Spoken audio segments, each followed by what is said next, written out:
नमस्कार दोस्तों, स्वागत है आपका इस वीडियो में। इस वीडियो में हम लोग हिंदी क्लास को आगे कंटिन्यू करते हैं। जैसे कि आप सब हिंदी क्लास को लेकर बहुत ही एक्साइटेड थे। जो भी कैंडिडेट इस बार एग्ज़ाम देने वाले हैं माध्यमिक का, वो लोग क्लास ज़रूर ज्वाइन करें, क्योंकि आपको क्लास ज्वाइन करने पर आपको अच्छे नंबर से आप पास होइएगा। क्योंकि बहुत सारा सब्जेक्ट है, ऐसा नहीं कि 2-3 सब्जेक्ट है आप लिख के पास हो जाएगा। टोटल आपको 8 पेपर का एग्ज़ाम देने हैं, तो 8 सब्जेक्ट का हम तैयारी आपको करवाएंगे। तो इसके लिए आप लोग ज़रूर क्लास ज्वाइन करें। आपको जैसे कि यदि हम बात करें तो ऑल सब्जेक्ट का हम आपको अच्छे से कवर करके देने वाले हैं। और इसके लिए आप लोग इस नंबर पर कांटेक्ट करें। आपको सारा कुछ जो क्वेश्चन आंसर है, ये सारे जैसे कि सामाजिक विज्ञान हुआ है तो वो भी आपको सारा मिल जाएगा। तो इस नंबर पर 70 50 87 29 96 इस नंबर पर आप लोग कांटेक्ट करें, व्हाट्सअप करें, कॉल करें। आपको जो क्लास छूट गया है वो भी मिल जाएंगे, और आपको जो क्लास चलेंगे, अभी तो स्टार्टिंग ही हुआ है, जो छूट गया है उसको भी हम लोग रिवाइज कर लेंगे और वो भी हम आपको दे देंगे। कोई भी दिक्कत रहेगा तो आप पूछ भी सकते हैं। और कुछ सामाजिक विज्ञान का ऑब्जेक्टिव छूट गया तो वो इवनिंग के टाइम में चलता रहेगा। तो अभी हम लोग हिंदी देख रहे हैं, जिसमें कि हम लोग एक एक चैप्टर को अच्छे से कवर करने वाले हैं।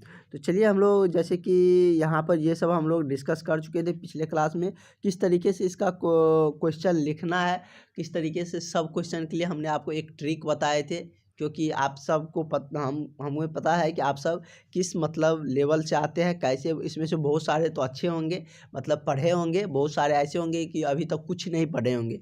इसलिए हम आपको ट्रिक वाइज सारे सब्जेक्ट को पढ़ाते हैं, जिसके लिए हमने आपको एक कॉमन 3 लाइन हमने आपको दिए हैं हिंदी में, जो कि सब क्वेश्चन के लिए वैलिड है। कोई भी क्वेश्चन आए वो 3 लाइन लिखिए, आपको 2 से 3 नंबर मिल जाएगा। तो इतना अच्छा से कोई भी नहीं बताएगा आपको, हम इतना अच्छा से बता रहे हैं। और वो सारा कुछ जो इम्पोर्टेंट्स है वो सारा कुछ व्हाट्सएप पर भेज दिया जाता है। जो भी क्लास लिए है, जो भी क्लास ज्वाइन किया है, उनको सारा कुछ मिल जाते हैं।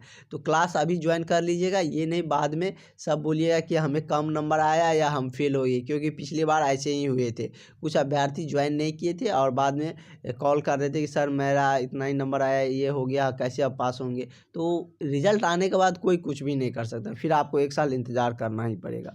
तो ये हम लोग देख चुके थे, क्योंकि हमने आपको ये बताए थे कि हमको ये ज़रूरत पड़ता है, जैसे कि लेखक का नाम वो और उसका क्या कुछ लिखा गया है, कविता है या क्या है। तो ये हम लोगों ने देख चुके थे। तो इसको आप एक बार और मतलब कि रिवाइज कर लीजिएगा। और उसके बाद हम लोग गद्यखंड भाग 2 पर चलते हैं, जिसमें कि कहानी और निबंध होंगे। इसके बारे में देख लेते हैं। उसके बाद क्वेश्चन हम लोग देखेंगे। देखो, क्वेश्चन में कैसे अप्लाई करना है वो हम आपको बता देते हैं, ये सब ऑब्जेक्टिव है। उसके बाद हम लोग चलेंगे।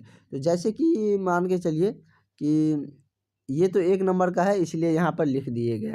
लेकिन यहाँ पर अगर आएगा कि रसखान की भक्ति धारा कवि मतलब कवि थे, या ये पूछेगा कि रसखान के किस भाषा के रचनाकार कवि थे, तो हमने आपको क्या बताए थे कि सबके लिए एक कॉमन आंसर है। वो हम आपको चैप्टर भी पढ़ाएंगे, पहले हम बता देते हैं उसका कारण क्या है कि हम आपको बता रहे थे। क्या लिखेंगे, आप सब पहले से क्लास किए हैं तो आपको पता है। स्टार्टिंग में ये सब हम कुछ नहीं लिखेंगे प्रस्तुत प्रश्न। ये रसखान साहब द्वारा कौन सी काव्य लिखा गया था, तो अभी हम लोगों ने देखे थे। तो रसखान साहब के द्वारा जो लिखी गई है वो मतलब ब्रज भाषा में काव्य लिखी गई है। और कौन सी रचना किया गया था, तो उन रचना का हम जिक्र कर देंगे। प्रस्तुत प्रश्न जिस भी कविता से लिया गया है वो कविता को लिख देंगे। मतलब कि जैसे कि प्रेमगंज से लिया गया है, तो मतलब कि इनसे संकलित शीर्षक कविता से संकलित है। और रसखान साहब का जो फेमस या कह सकते हैं जो चरित्र थे, उसके बारे में हम यदि महाकाव्य कहे तो उसका ब्रज भाषा थे। उसके बाद हम लिखेंगे कि रसखान साहब ब्रज भाषा के अपने महान कवि के रचना थे। उसी तरीके से घनानंद के बारे में भी वही लिखेंगे, प्रस्तुत प्रश्न। तो वो हम लोग फिर से एक बार रिवाइज करेंगे, इसी के लिए हम लोगों को ये सारा कुछ देख रहे हैं। तो जैसे कि यदि हम बात करें तो इसका जो हमें ज़रूरत पड़ने वाली है, इसी में पड़ने वाली है। जैसे कि सारा क्वेश्चन का हम कॉमन आपको बता रहे हैं। जैसे कि आपको आएगा भीमराव अंबेडकर से लेकर क्वेश्चन आएगा, इसमें हम क्या लिखेंगे कि प्रस्तुत प्रश्न श्रम विभाजन एवं जाति प्रथा निबंध से संकलित है। भीमराव अंबेडकर जी क्या थे, मतलब इसमें से कोई भी एक चीज़ लिख दीजिए, उसका जो प्रसिद्ध चीज़ है। द कास्ट इन इंडिया इनके रचयिता है, जो इनकी मतलब प्रमुख काव्य है और 3 लाइन हमारा हो गया, इससे आपको 3 नंबर मिल जाएंगे। उसके बाद यदि लिखा गया है कि क्वेश्चन में कि श्रम विभाजन एवं जाति प्रथा से आप क्या समझते हैं, जैसे कि क्वेश्चन हम यहाँ पे लिखते हैं, लिखा रहेगा कि श्रम विभाजन, आगे क्वेश्चन भी मिलेगा, पहले ये देख लेते हैं। श्रम विभाजन जाति प्रथा लिखा हुआ आपको मिल रहा है, ये मत सोचिएगा कि ऐसे लिख रहे हैं, इस पे लिखने में थोड़ा सा दिक्कत होता है। जाति प्रथा से आप क्या समझते हैं, क्या समझते हैं, तो ये क्वेश्चन आया। तो हमको पता चल गया कि ये जाति प्रथा से है, श्रम विभाजन से। तो हम ये नहीं लिखेंगे कि जाति प्रथा से हम लोग समझते हैं कि समाज में बहुत कुरूपियाँ है या मतलब ऊंच नीच का फर्क होता है, ये सब हम बाद में लिखेंगे। पहले हमने आपको क्या दिया है, सब क्वेश्चन के लिए कॉमन मतलब रामबाण दिए हैं कि प्रस्तुत प्रश्न श्रम विभाजन, अगर इस मतलब इसके बारे में पूछ रहा है तो इसी के बारे में लिखेंगे कि प्रस्तुत प्रश्न श्रम विभाजन जाति प्रथा निबंध से संकलित है, इतना लिख दिए, इस पे आपको 1.5 नंबर मिल जाएगा। उसके बाद लिखेंगे तो ये किसके द्वारा रचित है श्रम विभाजन, तो ये इसीलिए हम आपको याद करवा रहे हैं, भीमराव अंबेडकर जी के द्वारा रचित है। तो भीमराव अंबेडकर जी के द्वारा रचित यह निबंध जो कि इनकी जो महान कृतियाँ है वो क्या है कि द कास्ट इन इंडिया। अब इसके बाद लिखेंगे पैराग्राफ चेंज करके, 3 लाइन हम लोगों का हो गया, इसके बाद पैराग्राफ चेंज करके लिखेंगे कि जाति प्रथा श्रम विभाजन एवं जाति प्रथा से तात्पर्य है कि समाज को विभिन्न वर्गों में बांट देते हैं जाति प्रथा के कारण। इसके कारण वो समाज में कुछ कमियां आ जाती है जो ये हमारे समाज के लिए धब्बा है, जिसमें कि ऊंच नीच का फ़र्क आ जाता है। ये सारे कुछ हमको लिखने हैं, वो हम आपको क्वेश्चन देंगे, उसके लिए सोचनी नहीं है। इसी तरीके से अगर आपका कोई भी आ गया कि आप नाखून बढ़ते हैं से क्या समझते हैं, या नाखून क्यों बढ़ते हैं, ये मतलब शीर्षक का है, इससे हम पूछेगा कि नाखून बढ़ते हैं में शीर्षक निबंध में का जो कवि थे वो क्या कहना चाहते, इसी में लिख देंगे कि नाखून क्यों बढ़ते हैं। शीर्षक से मतलब कि यहाँ पर लिखना है थोड़ा, शीर्षक मतलब कि निबंध से क्या समझते हैं, तो उसमें क्या लिखेंगे, फिर वही लाइन लिखेंगे, प्रस्तुत प्रश्न नाखून क्यों बढ़ते हैं निबंध से संकलित है और हजारी प्रसाद द्विवेदी जी के द्वारा ये रचित है। जो कि हजारी प्रसाद द्विवेदी जी का चरित्र क्या है, मतलब अशोक के फूल, या इसमें से कोई भी लिख सकते हैं कि विचार जो कीर्तक या कुटुज, इसका मतलब फेमस कृतियाँ हैं, इसके बारे में लिख देंगे। अब उसके बाद नीचे में लिखेंगे कि नाखून इसलिए बढ़ता है, नाखून बढ़ने का क्या कारण है, इसका क्या अर्थ है, मतलब ये नहीं कि नाखून बढ़ रहा है, नाखून मतलब इसका कोई अर्थ है, वो हम लोग चैप्टर में देखेंगे। तो आप समझ गए किस लिए हम आपको याद करवा रहे हैं, क्योंकि ये आपको सारे क्वेश्चन के लिए मतलब यूज होने वाले हैं। और ऐसे आपको कोई नहीं बताएगा कि सब क्वेश्चन के लिए एक ही आंसर लिख दो आपको 3 नंबर मिल जाएगा, आगे कुछ लिखिएगा तो उस पर पूरा मिलेगा। तो ये आप लोग याद कर लीजिए। कविता वाले हम लोग देख चुके थे, आप समझ गए आप इसका उपयोग कहाँ है। जो हमने आपको दिए थे प्रस्तुत प्रश्न वाले, वो हमने आपके व्हाट्सएप पर भेज दिए थे, जो भी क्लास लिए हैं उसको हम भी दे दिए हैं। तो पहले ये आप एक दिन में एक बार इसको उल्टा कर देख लीजिएगा कभी कभी, तो आपको अपने आप याद हो जाएगा। ऐसा नहीं कि याद करने का, और क्वेश्चन हम लोग प्रैक्टिस करेंगे तो क्वेश्चन में और हमको क्लियर हो जाएगा। भीमराव अंबेडकर जी के द्वारा क्या कौन सा लिखा गया था शीर्षक, ये लिखा गया है श्रम विभाजन एवं जाति प्रथा। और यह क्या है, एक निबंध है, एक प्रकार का क्या निबंध है, जो कि जाति प्रथा एवं उसकी व्याख्या करता है। और इसका जो प्रमुख कृतियाँ हैं वो ये सारे हैं, वो देख सकते हैं। इसमें से किसी एक जो आपको आसान लग रहा है उसको आप लोग माइंड में रखें। अगला है तो इसका यही सबसे अच्छा है कि द कास्ट इन इंडिया, इनकी प्रमुख कृतियाँ हैं, मतलब कि बहुत सारे इन्होंने लिखे हैं, तो उनमें से आपको ये चैप्टर आपके सिलेबस में दिया है, लेकिन ये सब फेमस उनके कृतियाँ हैं। अगला है कि नलिन विलोचन शर्मा द्वारा 20 के दांत लिखा गया था, क्या लिखा गया था। और इससे डायरेक्ट ऑब्जेक्टिव क्वेश्चन भी आपको 10 नंबर के पूछे जाते हैं कि कौन कविता की कौन रचयिता है, तो इसलिए याद करना बहुत ज़रूरी है। वो आपको दोनों जगह इसका फ़ायदा हो रहा है, ऑब्जेक्टिव में आपको 10 नंबर ऐसे मिल रहे हैं, और सभी क्वेश्चन में आपको मतलब कि इसकी ज़रूरत पड़ने वाली है, मतलब कि आपको सभी क्वेश्चन में अच्छे मार्क देने वाले हैं ये। और ये नहीं कि मतलब याद है, वो आपको क्वेश्चन में ही पता है, जैसे श्रम विभाजन लिखा रहेगा क्वेश्चन में ही, तो आपको लिखने में आसान हो जाएगा। प्रस्तुत प्रश्न श्रम विभाजन से शीर्षक का निबंध से संकलित है, बस हो गया। कहानी और निबंध को याद रखने का हमने आपको ट्रिक भी बता दिया। जो कहानी रहता है उसका नाम आप देख सकते हैं, थोड़ा सा कठिन वाले लग रहे हैं, तो कविता का और कहानी का तो इजी रहता है। अगला है कि मैक्स मूलर भारत, मतलब मैक्स मूलर जी के द्वारा लिखा गया था कि भारत से हम क्या सीखें। मतलब भारत जो आए थे मैक्स मूलर जी, तो उनके द्वारा लिखा गया था जो कहानी है, भाषण था, मतलब कि ये लिखे थे भारत से हम क्या समझते हैं, ये एक तरह के से भाषण था। और इसके भी प्रमुख उपदेश इसमें से सारा कुछ दिया गया, आप देख सकते हैं। उसके बाद हजारी प्रसाद द्विवेदी जी लिखे थे नाखून क्यों बढ़ते हैं, इससे भी बहुत क्वेश्चन आते हैं। एक क्वेश्चन आपको, एक लॉन्ग क्वेश्चन और ऑब्जेक्टिव क्वेश्चन मिला के 6-7 नंबर को आपको पूछे जाएंगे।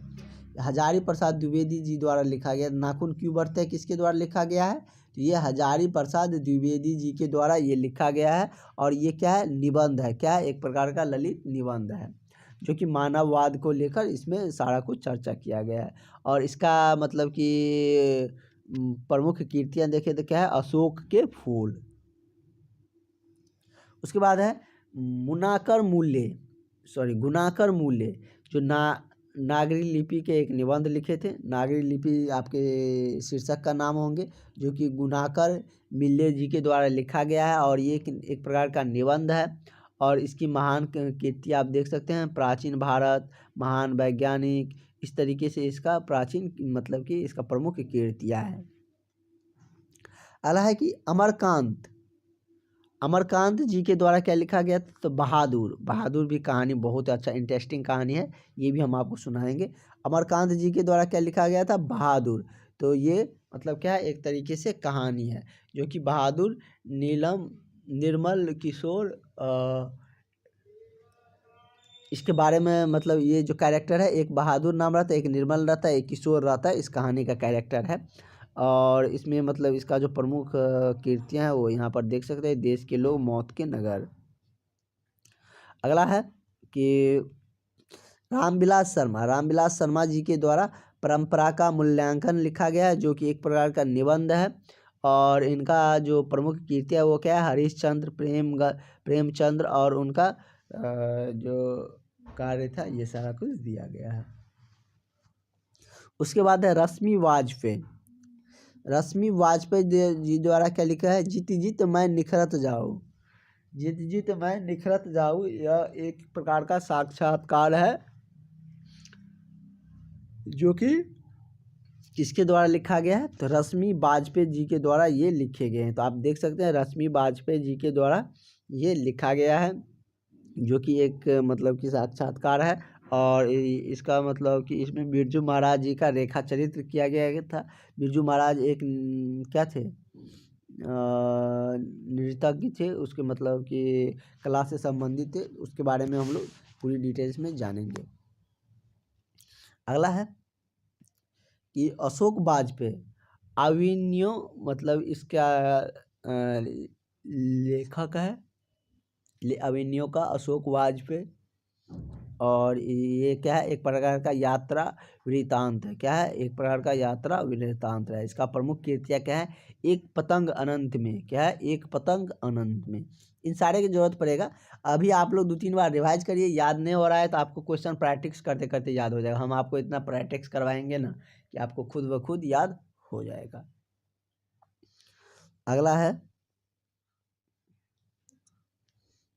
अगला क्वेश्चन कह रहा है कि विनोद मिश्रा, इसके द्वारा क्या लिखा गया था, मछली, एक प्रकार की कहानी थी, जो कि मछली किसके द्वारा लिखा गया, विनोद मिश्रा जी के द्वारा। इसका जो प्रमुख कीर्ति है वो क्या है, पेड़ पर कमरा, क्या है, पेड़ पर कमरा। अगला है कि यतीन्द्र मिश्र के द्वारा लिखा गया था नौबत खाने में इबादत, जो व्यक्ति चरित्र थे, जो कि बिस्मिल्लाह खां के द्वारा लिखा गया था, जिसमें आपको यदा कदा मतलब कि इसकी क्या है, एक प्रमुख कृतियाँ है, प्रमुख इसके लेखक है, जो प्रमुख इसका जो उपन्यास कह सकते हैं वो है। अगला है कि गांधी जी का भी एक शीर्षक आपको इसमें दिया गया है, जो कि शिक्षा एवं संस्कृति है। क्या है? शिक्षा एवं संस्कृति, जो कि शिक्षा शास्त्र संस्कृत है। क्या है? शिक्षा शास्त्र संस्कृत है। और गांधी जी के प्रमुख कृतियाँ क्या हैं ये आप जानते हैं, हिंद स्वराज, उसके बाद आपका है सत्य के साथ, और स्वराज शब्द आपको पता है, ये स्वराज शब्द किसके द्वारा लाया गया था? तो ये आपको सर्वप्रथम दादा भाई नौरोजी जी के द्वारा कोलकाता अधिवेशन में लागू किया गया था। अगला है जो कि दूसरे भाग से है, इसे भी थोड़ा बहुत आते हैं, वो भी हम लोग इसको फटाफट में जल्दी से कवर कर लेंगे। श्रीनिवास, ये मतलब कि पाठ है दही विल्लम भंग, जो कि विविधि कहानी है, इससे कम पूछे जाते हैं। उसके बाद आप देख सकते हैं सात कौड़ी होता ढहते विश्वास, यह भी एक कहानी है। ईश्वर पेटलिकार माँ, यह एक कहानी है। सब इसमें कहानी है। सुजाता नगर, सातवां जो दखूमा, जो कि धरती कब तक घूमेगी, यह भी एक प्रकार का कहानी है। और प्रमुख इसमें पात्र इसमें दिया गया क्या क्या है। तो इस तरीके से हम लोगों ने जो इसका शीर्षक कविता थे, चाहे कहानी को हो चाहे कविता को हो, सारे हम लोग देखे हैं। उसके बाद हम लोग का अब चैप्टर की तरफ बढ़ेंगे, और चैप्टर का जो पहले हम लोग चैप्टर के कहानी के बारे में जान लेंगे। उसके बाद जैसे राम बिनु बिरथो है, तो ये आपका कविता है, तो इसको छोड़ के हम लोग पहले चैप्टर की तरफ बढ़ेंगे, मतलब कि उसका जो फुल डिटेल्स है, जो आपको फुल डिटेल्स है वो हम सारे कुछ देखेंगे। और आपको क्वेश्चन इस तरीके से रहेगा, और हम आपको उसका अपने से हम आपको मतलब अच्छे से लिख के देंगे, जैसे कि सब क्वेश्चन के लिए एक मतलब कि कॉमन आंसर हो। जैसे कोई भी चैप्टर पढ़ेंगे तो उसका जितना भी क्वेश्चन है मतलब पूछे गए हैं अब तक, जो भी क्वेश्चन आने वाले रहेंगे, वो सारे हम आपको एक मतलब कि कॉमनली टर्म में हम आपको बता देंगे। तो इसके लिए आप लोगों को ज़्यादा परेशान होने की ज़रूरत नहीं है। आप मेरे साथ जुड़ गए हैं तो निश्चित रूप से आपका तैयारी बेहतर होंगे, और जो नॉर्मल से नॉर्मल अभ्यर्थी है उनका भी तैयारी बहुत ही अच्छा होने वाले हैं। आप लोग कल से हम लोगों का क्वेश्चन आंसर शुरू होगा। कोई एक कहानी या कविता हम लोग स्टार्ट करेंगे, जिससे कि आप लोगों का इंटरेस्ट भी बढ़े, और उससे हम लोगों का कवर भी सारा होते चले, और बहुत ही अच्छे तरीके से एक्सप्लेनेशन के साथ हम आपको बहुत इजी वे में बताएंगे। आपको बहुत ज़्यादा रटने की ज़रूरत ही नहीं पड़ेंगे, क्योंकि हमने आपको वो रामबाण दे दिया, सबके लिए वही रहेगा। सब क्वेश्चन के लिए आप सोच लीजिए, सब क्वेश्चन के लिए एक ही आपको आंसर लिखना पड़ रहा है, थोड़ा सा चेंज करना पड़ रहा है। तो इससे अच्छा और आपको क्या चाहिए? तो वो कैसे लिखना है, कैसे उसमें अप्लाई करना है, वो कल से हम लोग देखेंगे। आज हो जाएगा तो ज़्यादा हो जाएगा। आज हम लोग थोड़ा सा कम पढ़ाते हैं, इसलिए कि आप लोगों को वो थोड़ा सा 2-4 बार रिवाइज करके देखना है, जो भी हमने अभी तक आपको बताए हैं, जो शीर्षक और कविता कहानी को लेकर। तो वो आप कवि के नाम और उसके द्वारा क्या रचयिता है, वो आप लोग 3-4 बार दोहरा दोहरा के पढ़िए। आपको निश्चित रूप से माइंड में रहेगा, और जैसे हम लोग क्वेश्चन आंसर पे बढ़ेंगे तो आपको वहाँ से मतलब याद करने की ज़रूरत नहीं होगी, जैसे ही हम बोलेंगे आपको समझ में आ जाएगा। तो इस तरीके से जैसे कि आगे क्वेश्चन जो होंगे वो हम लोग नेक्स्ट वीडियो में ही देखेंगे। और जो अभी तक क्लास नहीं लिए हैं, क्लास ज़रूर ले लें, क्योंकि आपको क्लास लेना ही पड़ेगा। आपके पास मतलब ऑप्शन नहीं है, क्योंकि यदि आप चाहते हैं फर्स्ट डिवीज़न लाना तो लेना ही पड़ेगा। यदि अगर चाहते हैं फिर से हम एग्ज़ाम दें या खुद से कर लेंगे तो कोई बात ही नहीं है। अगर थोड़ा सा भी लग रहा है कि मेरे हमसे खुद से नहीं होगा, तो फटाफट क्लास ज्वाइन करिए। सोचने का उतनी टाइम नहीं है, और क्लास अगर एग्ज़ाम देना है तो पढ़ना पड़ेगा, नहीं पढ़िएगा तो कैसे एग्ज़ाम दीजिएगा? बिना पढ़े एग्ज़ाम थोड़ी ना था, कोई भी एग्ज़ाम हो। उसके लिए आपको प्रॉपर तैयारी करनी होगी, पढ़ने होंगे। और वैसे भी इसमें 8 पेपर है, 1-2 सब्जेक्ट तो है नहीं कि आप जैसे तैसे पास कर जाइएगा। 8 सब्जेक्ट का आपको एग्ज़ाम देने हैं, और सब सब्जेक्ट आसान नहीं है। सब सब्जेक्ट 3 संस्कृत है, हिंदी है, उसके बाद सामाजिक विज्ञान है, इंग्लिश है, और साइंस है, और उसके बाद आपका कोई ऐच्छिक विषय है। ऐच्छिक तो हो गया, मतलब कि ये सब तो ऐच्छिक में आपको कोई भी सबका अलग होगा, किसी का मैथिली होगा, किसी का अर्थशास्त्र होगा, किसी का कुछ भी होगा। और अर्थशास्त्र हम लोग कवर कर चुके हैं, तो वो आप लोग वीडियो पूरा देख लीजिएगा। हाँ, और जो कैंडिडेट बैच ले लिया है उसको ज़्यादा परेशानी नहीं होंगे। हम उसके क्लास का जो भी रहता है और जो भी इम्पोर्टेंट मटेरियल रहते हैं, जो भी क्वेश्चन आंसर रहते हैं बीबीए, वो सारे उनके व्हाट्सएप पर भेज देते हैं, तो आप लोग भी क्लास ज़रूर ले लेते हैं।